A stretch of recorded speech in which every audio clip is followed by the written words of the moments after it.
Pastor, mas a direita teve a oportunidade de se perpetuar no poder.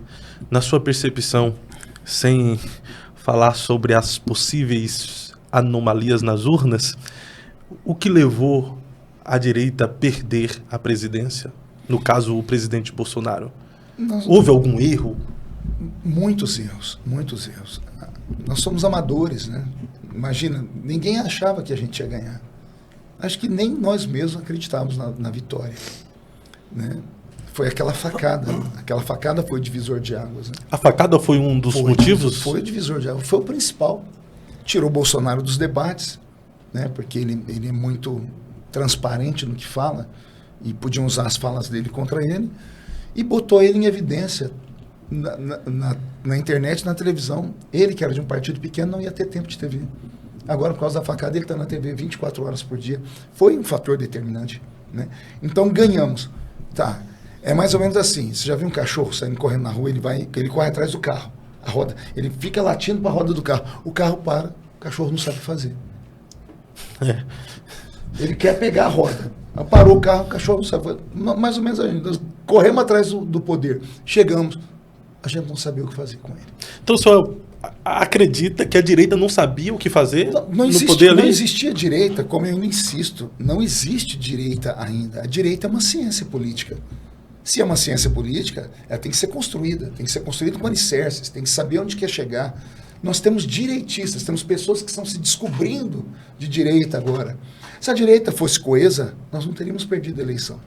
Se a direita fosse coesa, nós não estaríamos divididos agora. Veja o que é a esquerda, ciência política, Lula. O PSOL não é do PT, PSB não é PT, PCdoB não é PT, mas são de esquerda. Vê se algum desses batia no Lula, mesmo Lula preso. Nunca bateram nele. Por quê? É uma ciência política. Você tem que se unir com aqueles que têm a sua afinidade política para vencer lá na frente. Lá na frente você vê o que faz. A direita. Não, Bolsonaro fala, nossa, eu sou de direita, mas Bolsonaro... Aí, nosso próprio povo começa a brigar, porque ninguém estudou a ciência política. Há uma busca pelo poder dos da direita, né? Todos querem um pouquinho de poder. Todo mundo que vai para a política é a arte de buscar o poder. O poder do quê? O poder de transformar a vida da pessoa. Porque a política transforma a vida da pessoa de fato, né? Nós perdemos a eleição para um grupo de esquerda, tivemos fatalidades no meio do caminho, né? Tivemos infelicidades no segundo turno, coisas que eu não quero nem citar aqui, né? Poderíamos ter feito de outra forma, mas não deu certo. Nós tivemos o judiciário, nós tivemos a mídia, a grande mídia, e nós tivemos um partido que ficou no governo por décadas e tinha milhões para gastar contra a gente. Nós tivemos 3 inimigos contra nós. Véspera da eleição, o ministro Barroso liberou um documento dizendo que o pobre tem que ter direito a votar.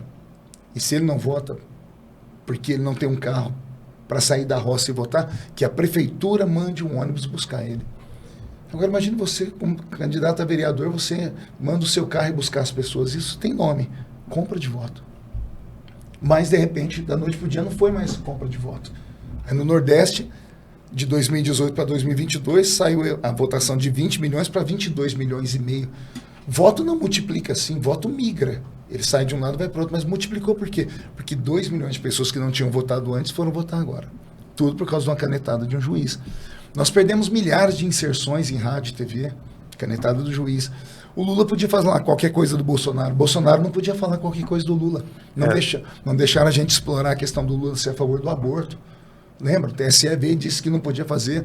Enquanto isso, chamaram o Bolsonaro até de canibal, né? A gente não podia falar que o Lula era amigo de ditadores, como da Nicarágua, como Maduro. Tudo que Bolsonaro ia fazer, iam cortando. Então, essas ajudinhas assim, né, fez com que a gente perdesse a força que a gente esperava que ia ter e não conseguimos chegar até o final, né? Pastor, mas eu percebo que o senhor é um forte aliado e leal ao presidente Bolsonaro. Mas em 2020, na última eleição 22. E agora, 2022, ele ia apoiar o senhor para senador, como ele mesmo falou, acabou apoiando o Marcos Pontes. Ele traiu o senhor? Sentiu traído por ele? Houve uma frustração da sua parte? Porque quem era o Marcos Pontes? antes dele ser chamado para o ministério, eu não sabia quem ele era. Só conheci ele depois que foi chamado para o ministério. Agora, o pastor Marco Feliciano, além de ter uma voz no meio cristão, tem uma influência no meio cristão, o senhor também começou a ser uma voz e ter uma influência na política, quando o senhor assumiu a Comissão dos Direitos Humanos. Tanto crentes quanto não crentes, conservadores, conheci e poderia apoiar o pastor Marco. Mas, ao invés de apoiar o senhor, que tinha a possibilidade de ganhar para senador, o Bolsonaro apoiou o Marcos Pontes. Veja só, política não se faz sozinha, política se faz em grupo. Né? De fato, havia uma promessa do Bolsonaro, não a mim. Ele fez essa promessa para a bancada evangélica toda e para os maiores líderes das denominações evangélicas do Brasil.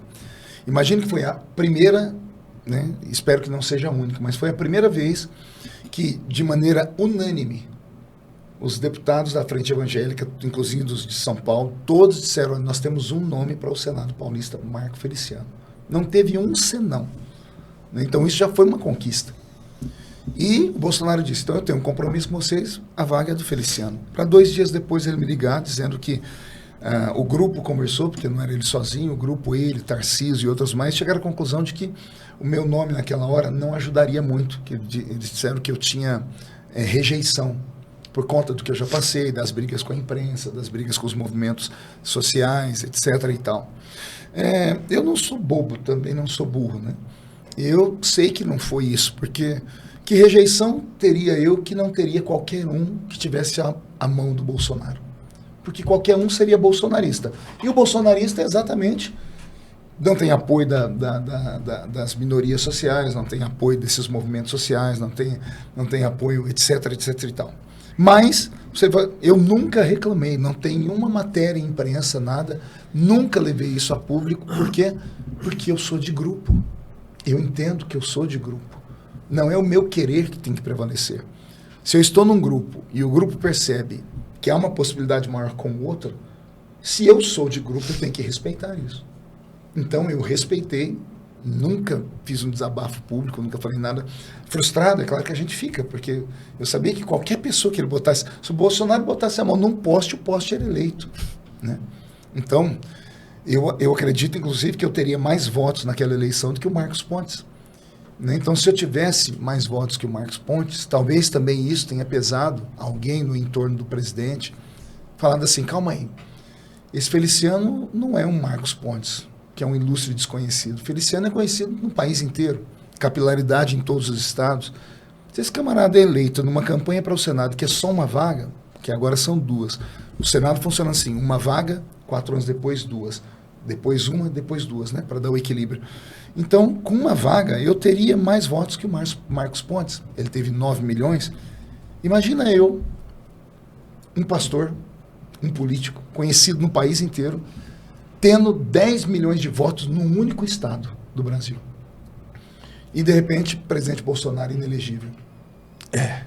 Mas tu acha que o presidente Bolsonaro tem medo disso? Não, de concorrência dentro medo direita? Medo não. Eu estou dizendo assim, é o meu pensamento. Posso estar errado, pode não ter sido nada disso, mas é um pensamento.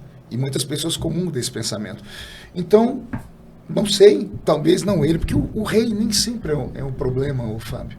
Não, eu uso isso porque, por exemplo, o Bolsonaro, ele não, parece que não tem um plano B. Ele se coloca como plano A, como plano B, como plano C. Ele está inelegível aí, ele não apresenta ninguém. Não, nós temos fé. Eu também tenho esse mesmo pensamento. Ele é o plano A, é o Jair, plano B é o Messias, plano C é o Bolsonaro. Por quê? Se o Lula estava na cadeia e virou presidente, a política é dinâmica demais, ela pode mudar instantaneamente, pode acontecer um fato novo.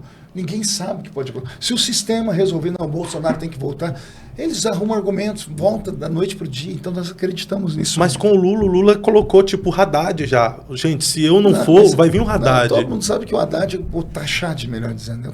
Taxando tudo. Esquece, foi o pior prefeito que São Paulo teve. O Lula não é mais o Lula. O Lula já foi um animal político. Hoje, ele é no máximo um político medíocre. Não mede as falas, troca as mãos pelos pés, está senil. Então esse não é mais o Lula. Não é o Lula que o Brasil conheceu. Esse não faz mais nada. Né? Então a esquerda faliu, o PT está em decadência, o PT está derretendo. Né? Então, o que eu penso? O entorno do Bolsonaro pode ter pensado isso, posso estar errado também, pode não ser nada disso. Né? Mas Imagina, eu seria um nome forte para um futuro líder de direita, né? Então, como já existem outros líderes de direita que faziam parte do grupo que formava essa questão do Bolsonaro, é o que eu estava dizendo, o rei nem sempre é o problema. Às vezes o rei está sentado no trono, está tudo em paz, aí vem um assessor e fala, rei, vamos baixar uma lei aqui para ninguém adorar outro nome a não ser o seu. O senhor está fazendo um reinado tão perfeito. O rei vaidoso disse, tem razão. Aí o coitado do Daniel, que não tem nada a ver com isso, sofre, porque os outros estavam com inveja, era do Daniel. Não queriam exaltar o rei, queriam destruir Daniel, entendeu? Às vezes não é isso. O Bolsonaro, ele me ama, eu tenho certeza disso, é um irmão, é um amigo. Tanto que nessa fala que você cita, ele puxando a orelha do Marcos Pontes, porque o Marcos Pontes se insurgiu contra o partido, né, nessa eleição para o Senado, Bolsonaro falou com o coração ali. Ele falou assim, pô, Marcos Pontes, eu deixei o meu amigo com dor no coração, Marco Feliciano, para apoiar você. E é isso que eu recebo? Então isso, ele tem consciência de que ele poderia ter tido um guerreiro mais leal, um guerreiro mais fiel, né? Mas eu sou de grupo. Para onde o grupo falar, vamos aqui, nós vamos aqui. O senhor tem expectativa que tenha o apoio do presidente, do Bolsonaro, para 2026? O Tony de Paulo apostou comigo. Ele veio aqui, ele falou, eu aposto com você que o Bolsonaro não vai apoiar Marco Feliciano para senador em 2026. Veja só, é muito complicado isso, porque depois que o Bolsonaro fez essa fala, ele me lançou candidato sem querer. Tanto é que saiu uma pesquisa semana passada, eu sou o quarto, né, dos conservadores, eu pontuei com 9 pontos, sem nunca falar que era candidato, sem nunca falar que quero ser o Senado. 9 pontos é muito ponto para quem não tem nada. Estou chegando agora. O nome do Eduardo já foi lançado há muito tempo, o nome do Derrite já foi lançado há muito tempo. O Salles, que estava na Jovem Pan, ele sempre contou que o sonho dele agora é o Senado. Todos eles se lançaram. Eu sou o quarto que nunca falei nada.